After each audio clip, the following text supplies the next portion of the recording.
Assalamualaikum warahmatullahi wabarakatuh. Yang terhormat Bapak Hervin Yogi Pradikta MHI, selaku dosen pengampu mata kuliah Filsafat Hukum Islam Universitas Islam Negeri Raden Lampung. Pada kesempatan kali ini, saya Rizka Amalina Ranito dengan nomor NPM 2021020218 dari Prodi Hukum Tata Negara Kelas A, Fakultas Syariah Universitas Islam Negeri Raden Lampung. Pada kesempatan kali ini saya akan memaparkan materi dengan tema Kaidah-Kaidah Hukum Islam sebagai pemenuhan tugas mata kuliah Filsafat Hukum Islam. Untuk pembahasan yang pertama mengenai prinsip dalam hukum Islam. Prinsip dapat diartikan sebagai sebuah asas atau sebuah kebenaran yang dijadikan sebagai sebuah pokok dasar dalam orang berpikir maupun bertindak. Prinsip hukum Islam dimaksudkan sebagai cita-cita pokok dasar ataupun landasan dalam hukum Islam. Adapun beberapa prinsip dalam hukum Islam, yang pertama, meniadakan kesempitan dan kesukaran. Sebagai contoh, orang yang sedang bepergian, sakit, sedang hamil ataupun menyusui diperbolehkan untuk tidak berpuasa. Prinsip yang kedua yakni sedikit pembebanan. Nah, pembebanan syariat ini atas manusia memang ada. Akan tetapi syarat yang dibebankan itu diterima apa adanya tanpa mempertanyakan hal-hal yang dapat menimbulkan kesukaran ataupun pemberatan bagi pundak mukallaf. Hal ini juga dijelaskan di dalam Al-Quran, tepatnya di dalam surah Al-Maidah ayat 101. Yang mana ayat ini menginstruksikan kepada umat manusia agar dapat menahan diri untuk tidak mempertanyakan hal-hal yang tidak ada ketetapan hukumnya. Lalu untuk prinsip yang ketiga yakni bertahap dalam menetapkan hukum.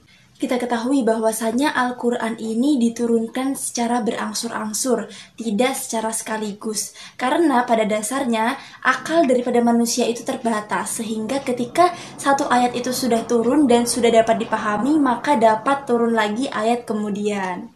Prinsip yang keempat yakni memperhatikan kemaslahatan manusia. Dalam penetapan hukum selalu didasarkan pada 3 sendi pokok. Yang pertama, hukum ditetapkan setelah masyarakat membutuhkan hukum-hukum tersebut.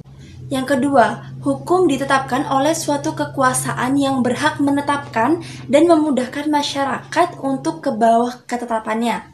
Dan yang ketiga, hukum-hukum tersebut ditetapkan menurut kadar kebutuhan masyarakat. Prinsip yang kelima yakni mewujudkan keadilan. Kita ketahui bahwasanya manusia itu sama kedudukannya baik di hadapan Tuhan maupun di hadapan hukum.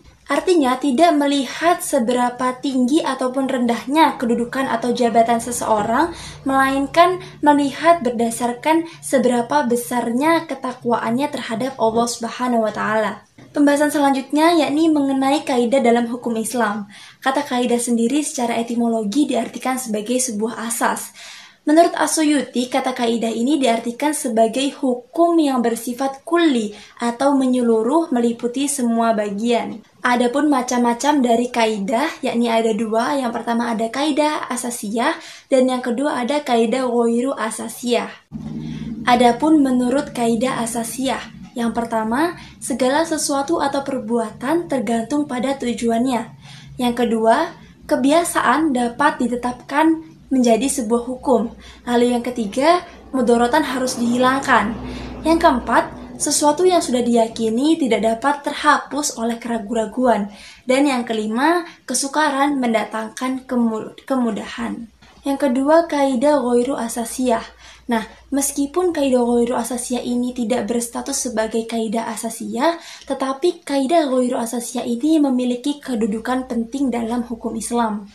Nah, untuk pembahasan yang terakhir yakni tujuan dari hukum Islam.